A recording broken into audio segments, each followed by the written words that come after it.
আমরা এখন পড়ব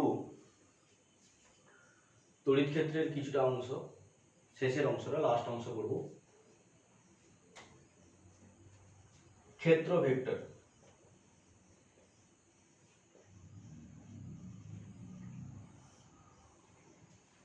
দেখো,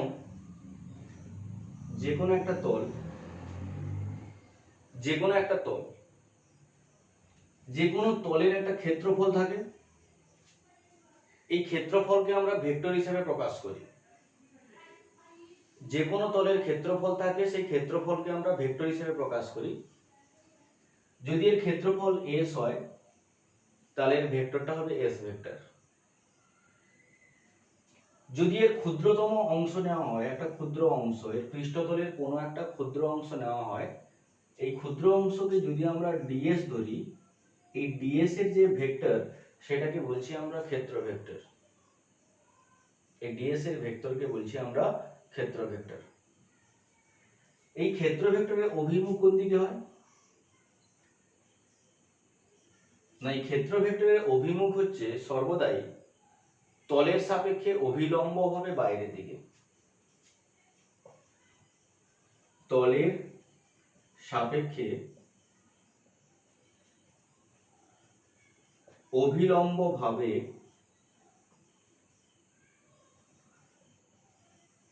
বাইরের দিকে।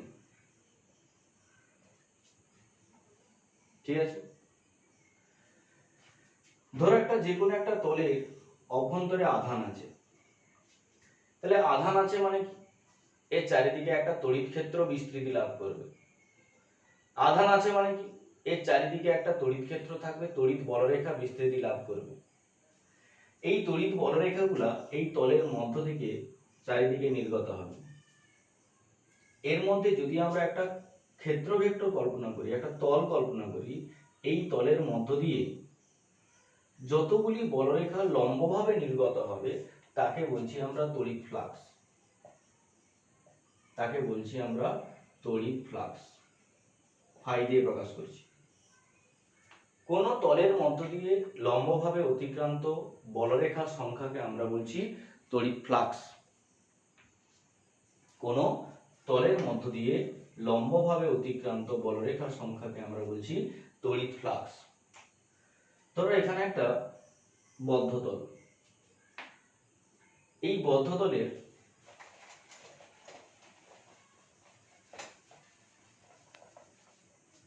অভ্যন্তরে ধরো কিউ আধান আছে, তাহলে এখানে তড়িৎ ক্ষেত্র কোন দিকে বিস্তৃতি লাভ করবে? ধরো এই দিকে তড়িৎ ক্ষেত্র ই বিস্তৃতি লাভ করছে। এখানে একটা ক্ষেত্র ভেক্টর ধরলাম, এই ক্ষেত্র ভেক্টর হচ্ছে ds, যার ভেক্টর অভিমুখ কোন দিকে? না, ds ভেক্টর এই দিকে। আমি থিটা কোণে আছে ধরে নিচ্ছি, লম্বভাবে ধরে নিই, থিটা কোণে আছে ধরে নেওয়া হয়েছে। তাহলে এইদিকে ds মানে এর এই দিকে অভিমুখটা ds উপাংশে ভাঙব, এই দিকটা হচ্ছে ds cos থিটা। তাহলে ক্ষেত্র ভেক্টরের অভিমুখে ds এর অভিমুখ কি? না, ক্ষেত্র ভেক্টরের অভিমুখে ds এর অভিমুখ হচ্ছে ds cos থিটা। তাহলে যেদিকে তড়িৎ ক্ষেত্র বিস্তৃতি লাভ করেছে সেদিকেই বলরেখার অভিমুখ।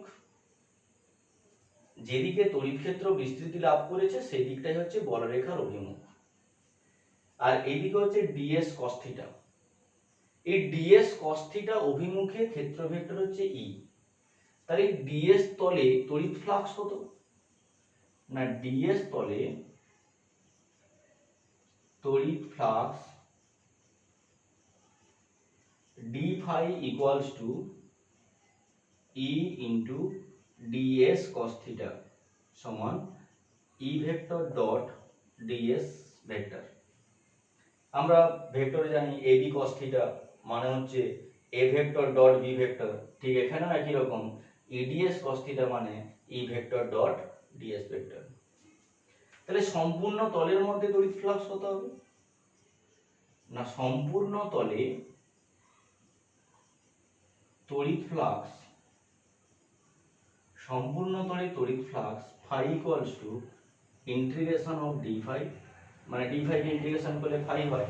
আমরা পুরো তলটার জন্য বের করব, ইন্টিগ্রেশন অফ d phi সমান integration E vector dot DS vector. এটা হচ্ছে কি সম্পূর্ণ তলের মধ্য দিয়ে অতিক্রান্ত তড়িৎ ফ্লাক্স।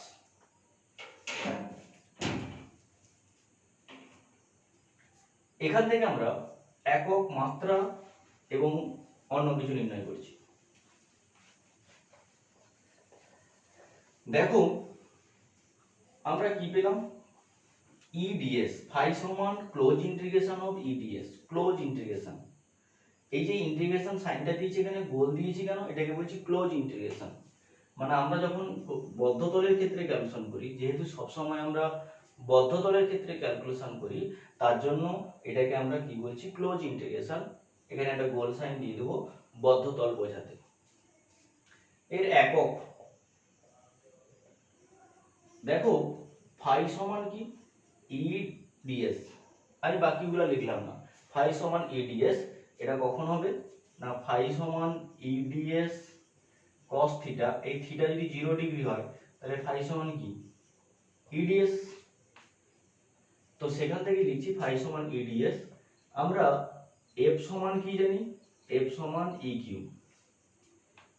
তাহলে ই সমান কি হবে, ই সমান হচ্ছে এফ বাই কিউ।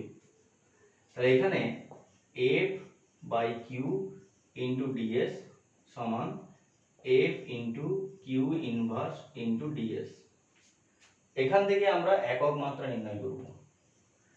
সিজিএস একক, তাহলে বলের একক, আধানের এককের ইনভার্স, ডিএসটা হচ্ছে ক্ষেত্রফল, ক্ষেত্রফলের একক। তাহলে ডাইন ইএসইউ ইনভার্স সেমি স্কয়ার। এসআই একক newton coulomb inverse metre square. এই যে newton coulomb inverse metre square, এটা একটা এসআই একক। এই এসআই এককটাকে আমরা আরেকটা নতুন এককে নিয়ে যাচ্ছি। এটাকে ভেঙে লিখছি নিউটন ইন্টু মিটার, মানে নিউটন মিটার স্কয়ারকে ভেঙে লিখলাম। কুলম্ব ইনভার্স উপরে আছে, তাকে নিচে লিখলাম। এই যে নিউটন ইন্টু মিটার, এটা মানে কি না, এটা মানে হচ্ছে joule, joule into metre by coulomb. আবার জুল পার কুলম্ব মানে কি না, জুল পার কুলম্ব হচ্ছে volt metre. Joule per coulomb মানে হচ্ছে ভোল্ট, আর মিটার আছে ভোল্ট মিটার। তাহলে ভোল্ট ইন্টু মিটার এটা কিসের একক না, ভোল্ট ইন্টু মিটার হচ্ছে তড়িৎ ফ্লাক্সের এসআই একক। ভোল্ট ইন্টু মিটার তড়িৎ ফ্লাক্সের এসআই একক। আমরা আগে বলেছি যে ভোল্ট পার মিটার এটা কার একক না, ভোল্ট পার মিটার হচ্ছে তড়িৎ ক্ষেত্র প্রাবল্যের এসআই একক। আর ভোল্ট ইন্টু মিটার হচ্ছে তড়িৎ ফ্লাক্সের এসআই একক। ভোল্ট পার মিটার তড়িৎ ক্ষেত্র প্রাবল্যের এসআই একক। এরপর এখান থেকে আমরা যাচ্ছি মাত্রাতে, দেখো মাত্রা, ফাই এর মাত্রা মানে হচ্ছে এফ এর মাত্রা ইন্টু কিউ ইনভার্স এর মাত্রা ইন্টু ডিএস এর মাত্রা। এফ এর মাত্রা কি, M L square T to the power -2। আধানের মাত্রা কি না, I inverse into T inverse. এটাকে মুছে দিই, আই ইনভার্স আর এটা হচ্ছে টি ইনভার্স। আর ডিএসটা হচ্ছে ক্ষেত্রফল, যার মাত্রা হচ্ছে এল স্কয়ার। তাহলে এখান থেকে সরল করলে কি পাবো, এম এল স্কয়ার, আর সরি এটা এম এল হবে, এটা এল। তাহলে এল আর L square, M L to the power 3, T to the power -2, T to the power -1, T to the power -3। এখানে আই আছে, I to the power -1। M L to the power 3, T to the power -3, I to the power -1, এটা হচ্ছে তড়িৎ ফ্লাক্সের মাত্রা।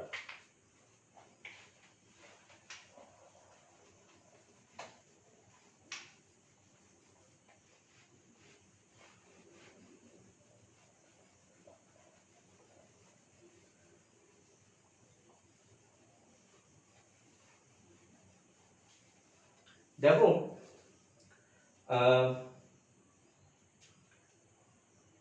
ধনাত্মক তড়িৎ flux, ঋণাত্মক তড়িৎ ফ্লাক্স।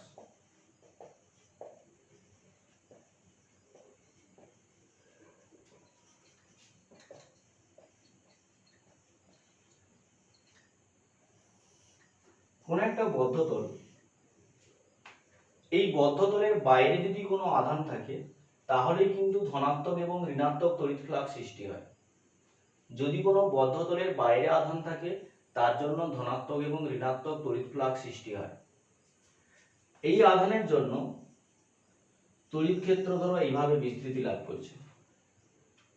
আমরা এখান থেকে তল কল্পনা করব। ধরলাম এখানে একটা তল আছে, ধরলাম এখানে একটা তল আছে, এটা কেন্দ্র। এই তলটা DS1, এই তলটা DS2। এইদিকে তড়িৎ ক্ষেত্র বিস্তৃতি লাভ করছে। এই DS1 এর অভিমুখ কোন দিকে?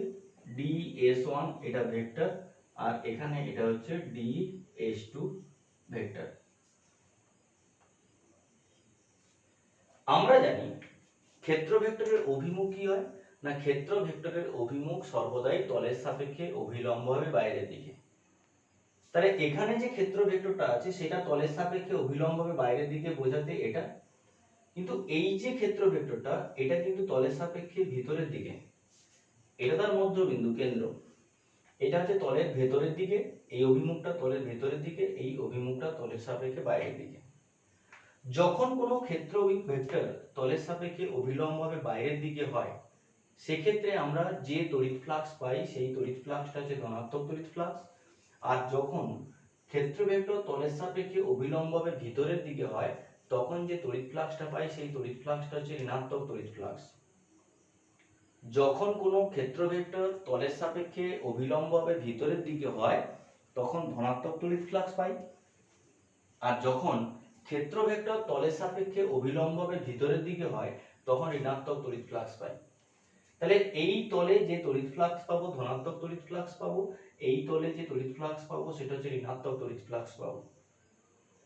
এদের মোট ফ্লাক্স কিন্তু শূন্য হয়।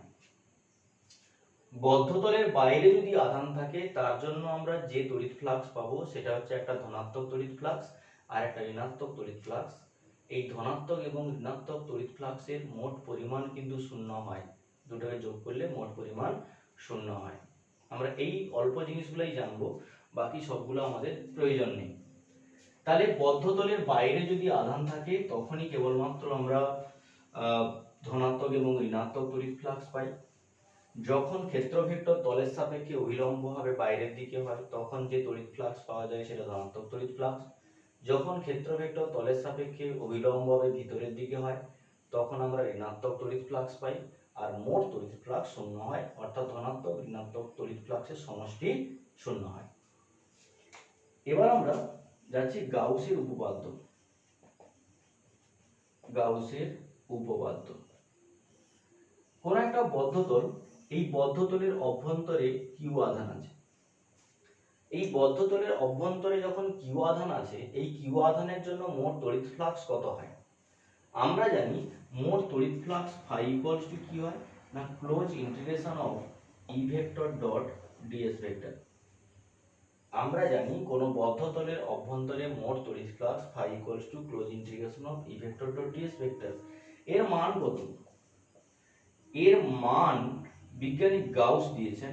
তিনি কি বলেছেন না এর অভ্যন্তরে যে তড়িৎ ফ্লাক্সটা সেটা কি না এই বদ্ধতলের অভ্যন্তরে যে আধান আছে সেই আধানের 4π/k গুণ অথবা ওই আধানের 1/ε গুণ।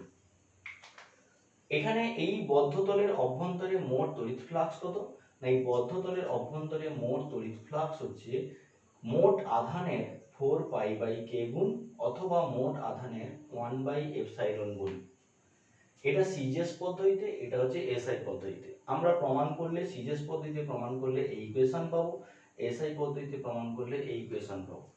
আমাদের প্রমাণের প্রয়োজন নেই, আপাতত এইচএস সিলেবাসে নেই। তাহলে তড়িৎ ফ্লাক্স গাউসের উপপাদ্য কাকে বলে না কোনো বদ্ধতলের অভ্যন্তরে মোট তড়িৎ ফ্লাক্স ওই বদ্ধতলের অভ্যন্তরে অবস্থিত মোট আধানের 4π/k গুণ এবং ওই তড়িৎ ফ্লাক্স ওই বদ্ধতলের অভ্যন্তরে অবস্থিত মোট আধানের 1/ε গুণ। এটা গাউসের উপপাদ্য। এই গাউস উপপাদ্যের প্রয়োগে আমাদের কয়েকটা প্রমাণ করতে হয়। এই গাউসের উপপাদ্যের প্রয়োগে আমাদের কতগুলি প্রমাণ করতে হয়। প্রথম প্রমাণ, গাউসের উপপাদ্যের প্রয়োগে বিন্দু আধানের জন্য কোন বিন্দুতে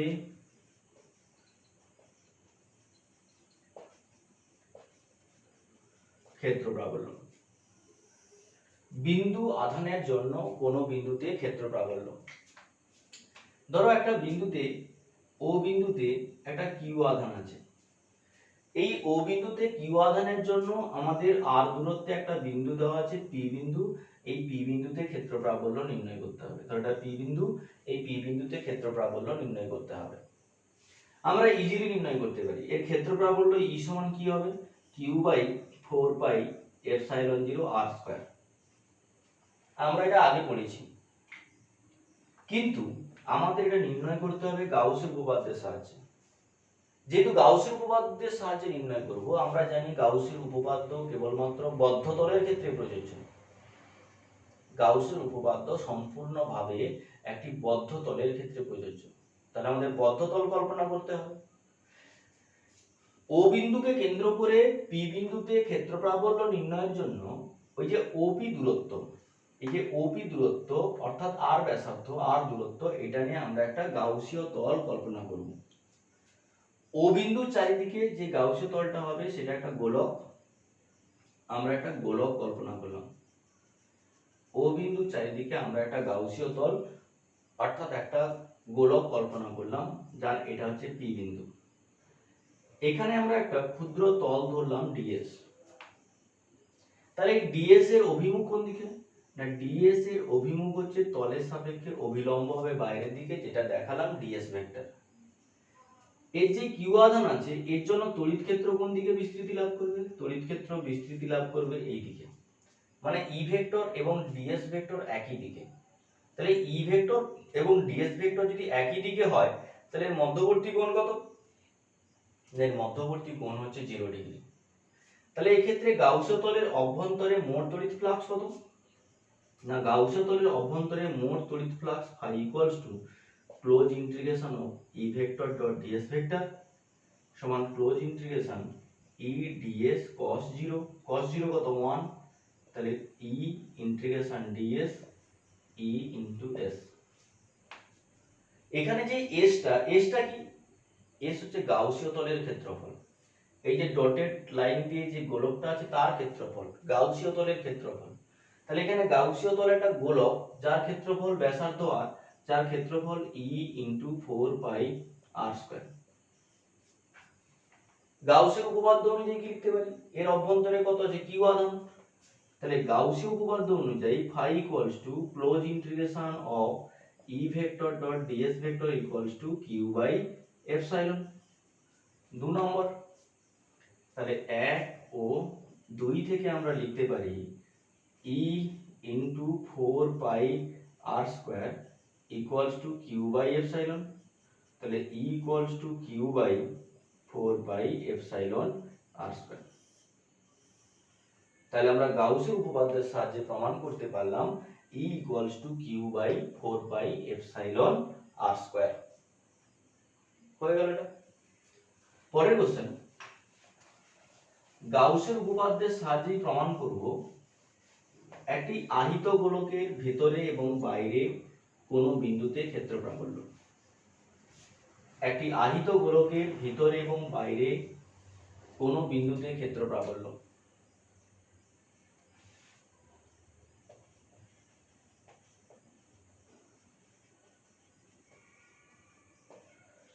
আহিত গোলকের জন্য কোন বিন্দুতে ক্ষেত্র প্রাবল্য, সেটা বাইরে হতে পারে, সেটা ভিতরে হতে পারে।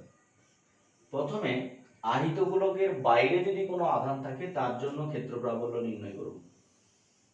এর একটা আহিত গোলক, এই আহিত গোলকের বাইরে আধান আছে। এই আহিত গোলকের ব্যাসার্ধ আর, এর জন্য কিছু দূরত্বে, ধরো x দূরত্বে p একটি বিন্দু, এই p বিন্দুতে ক্ষেত্র প্রাবল্য নির্ণয় করব যেখানে x গ্রেটার দেন r। তাহলে আগের মতোই এই গোলকটার চারিদিকে আমরা একটা গাউসীয় তল কল্পনা করব, একটা গাউসীয় তল কল্পনা করব। এই গাউসীয় তলের উপরে আমরা একটা ক্ষুদ্র তল ধরলাম ডিএস। এই ডিএস এর অভিমুখ কোন দিকে? না ডিএস এর অভিমুখ এই দিকে, ডিএস ভেক্টর। এই যে আহিত গোলকটা আছে, এই আহিত গোলকের মোট আধান কেন্দ্রে কেন্দ্রীভূত আছে ধরো কিউ।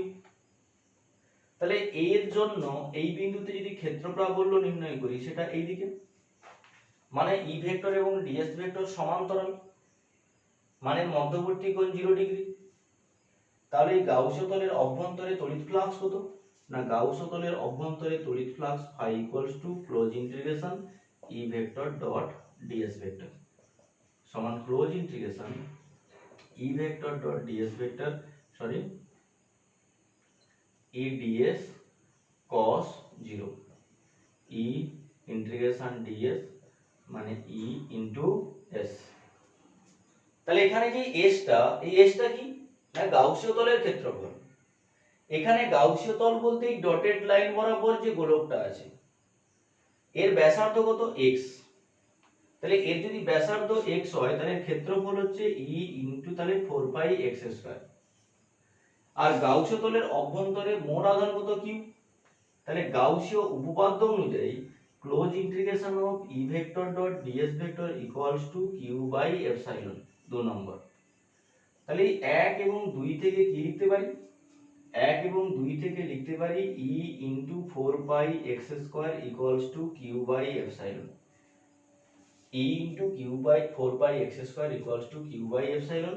তাহলে e equals to q by 4 pi epsilon x square. এটাই প্রমাণ, e equals to q by 4 pi epsilon x square. ঠিক আছে,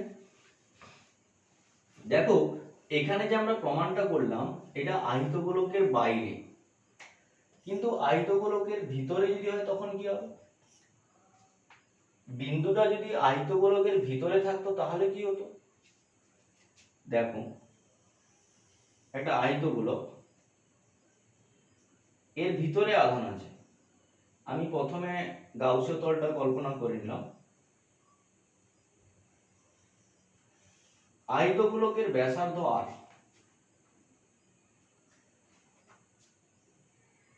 এই গোলকটা x,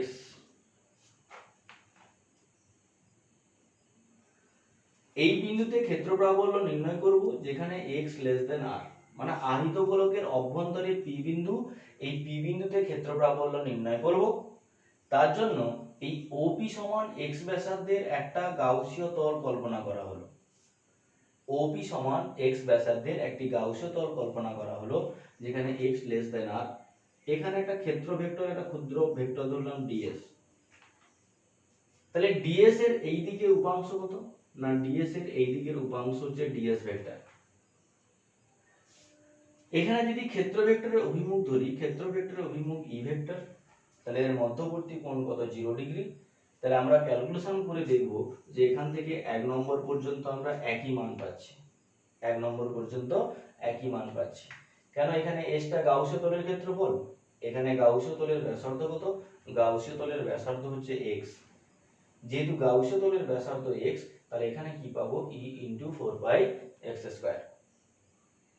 কিন্তু এখানে এই যে বাইরের গোলকটা আহিত গোলক আর ভিতরের গোলকটা হচ্ছে গাউসীয় তল।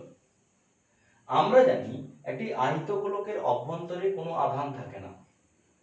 যেহেতু আহিত গোলকের অভ্যন্তরে আধান থাকে না, তাহলে এখানে যে গাউসীয় তল আছে এই গাউসীয় তলের অভ্যন্তরেও আধান থাকবে না। কেন? এই আহিত গোলকের অভ্যন্তরে কোনো অংশের মধ্যে আধান নেই, আর আহিত গোলকের অভ্যন্তরে আধান যেহেতু নেই তাই গাউসীয় তলের অভ্যন্তরেও কোনো আধান নেই। গাউসীয় তলের অভ্যন্তরে আধান না থাকার অর্থ এর অভ্যন্তরে আধানের মান q ইকুয়ালস টু 0। তাহলে এখানে কি হবে? q এর মান 0, 0 বাই এপসাইলন সমান 0। তাহলে এখান থেকে e into 4 pi x square এটা সমান কি হবে? 0। তখন এখানে ক্ষেত্র প্রাবল্য কত পাবো? এখানে ক্ষেত্র প্রাবল্য আমরা কি পাবো? 0 পাবো। অর্থাৎ যদি কোনো আহিত গোলকের অভ্যন্তরে কোনো বিন্দু আধান থাকে সেখানে যদি তড়িৎ ক্ষেত্র প্রাবল্য নির্ণয় করতে হয়, কোনো বিন্দুতে তড়িৎ ক্ষেত্র প্রাবল্য নির্ণয় করতে হয়, সেক্ষেত্রে তড়িৎ ক্ষেত্র প্রাবল্যের মান কত হবে? সেক্ষেত্রে তড়িৎ ক্ষেত্র প্রাবল্য 0 হবে। ঠিক আছে, পরে প্রমাণ করছি।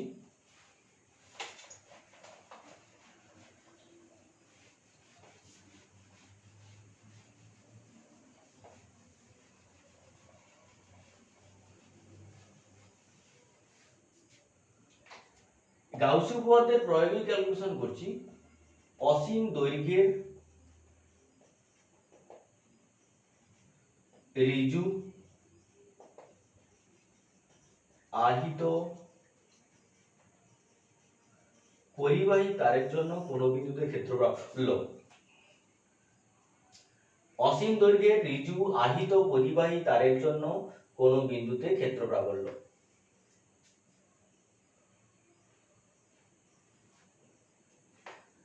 ধরুন একটা পরিবাহী তার, এর একক দৈর্ঘ্যে আধান কিউ। এই তারটি থেকে x দূরত্বে p বিন্দু, এই p বিন্দুতে ক্ষেত্র প্রাবল্য নির্ণয় করব। তার জন্য এখান থেকে এই দৈর্ঘ্যটা l দৈর্ঘ্য এবং x ব্যাসার্ধের একটি চোঙাকৃতি গাউসীয় তল কল্পনা করা হলো। এটা p বিন্দু, তাহলে l দৈর্ঘ্য এবং x ব্যাসার্ধের একটি চোঙাকৃতি গাউসীয় তল কল্পনা করা হলো। কেন? আমরা গাউসীয় উপপাদ্যের সাহায্যে প্রমাণ করব। এই যে তারটা আছে, এই তারটার প্রতি একক দৈর্ঘ্যে আধান আছে, মানে এখানেও আধান আছে। এর জন্য যখন ক্ষেত্র প্রাবল্য নির্ণয় করছি, এটা ধরো ds ক্ষেত্র, এর ক্ষেত্র প্রাবল্য নির্ণয় করছি কোন দিকে? এইদিকে। এর ds কোন দিকে? এইদিকে। মানে EDS এর মধ্যবর্তী কোণ কত? 0 ডিগ্রি। কিন্তু যদি আমরা এই তলে যদি ds ধরি, তার অভিমুখ কোন দিকে? লম্ব হবে। যদি এই তলে ধরি, তাহলে ds এর অভিমুখ কোন দিকে? উপরের দিকে। মানে উপরের দিকে ds, তড়িৎ ক্ষেত্র এই দিকে, তাহলে এই ক্ষেত্রে E এবং ds এদের মধ্যবর্তী কোণ কত? না, E এবং ds এর মধ্যবর্তী কোণ 90 ডিগ্রি। এই ক্ষেত্রে তড়িৎ flux phi E ds cos 90 সমান 0। মানে এর এই চোঙাকৃতি তলের যে এই প্রান্তটা, এই প্রান্ত, এই দুটো প্রান্তে কোনো তড়িৎ ফ্লাক্স নেই। কিন্তু এই যে চোঙাকৃতি তলটা স্পর্শতল বা পার্শ্বতল, এই স্পর্শতলে E এবং ds এর মধ্যবর্তী কোণ 0 ডিগ্রি, আর এই পার্শ্বতলের জন্যই আমরা তড়িৎ ফ্লাক্স পাবো, যেটা গাউসীয় তলের মোট তড়িৎ ফ্লাক্স। তাহলে গাউসীয় তলের মোট তড়িৎ ফ্লাক্স কত? phi close integration E vector dot ds vector সমান close integration E ds cos of 0 1 সমান ক্লোজ ইন্টিগ্রেশন E ds সমান E ds সমান E ইনটু s। এখানে s টা কি? না, s টা হচ্ছে গাউসীয় তলের ক্ষেত্রফল। s টা হচ্ছে গাউসীয় তলের ক্ষেত্রফল। তাহলে এখানে চোঙের যে ক্ষেত্রফলটা কত? না, চোঙের সমগ্র তলের ক্ষেত্রফল আমরা জানি 2 পাই rl।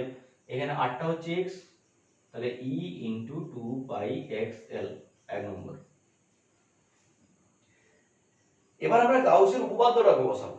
গাউসের উপপাদ্য বলছে কোনো বদ্ধ তলের অভ্যন্তরে মোট যে আধান থাকবে। তাহলে এখানে গাউসীয় তলটা L দৈর্ঘ্যের গাউসীয় তল। একক দৈর্ঘ্যে আধান যদি Q থাকে, তাহলে L দৈর্ঘ্যের গাউসীয় তলের আধান কত? না, L দৈর্ঘ্যের গাউসীয় তলে আধান LQ। তাহলে L দৈর্ঘ্যের গাউসীয় তলের আধান যদি LQ হয়, তাহলে গাউসের উপপাদ্য অনুযায়ী phi close integration of E vector dot ds vector LQ by epsilon, 2 number. তাহলে এখান থেকে 1 ও 2 থেকে আমরা কি লিখতে পারি? E into 2 pi xl LQ by epsilon. এখানে L এবং L ক্যান্সেল, তাহলে E Q by 2 pi epsilon x, E Q by 2 pi epsilon x। এটাই হচ্ছে ক্ষেত্র প্রাবল্য। এই ক্ষেত্র প্রাবল্যটা কি? না, যখন কোনো আহিত পরিবাহী তার থেকে কিছু দূরত্বে আমরা ক্ষেত্র প্রাবল্য নির্ণয় করব, যেটা কার সাহায্যে, যেটা গাউসের উপপাদ্যের সাহায্যে নির্ণয় করব, তখন এর মান কত পাবো, E = Q/2 পাই এপসাইলন x।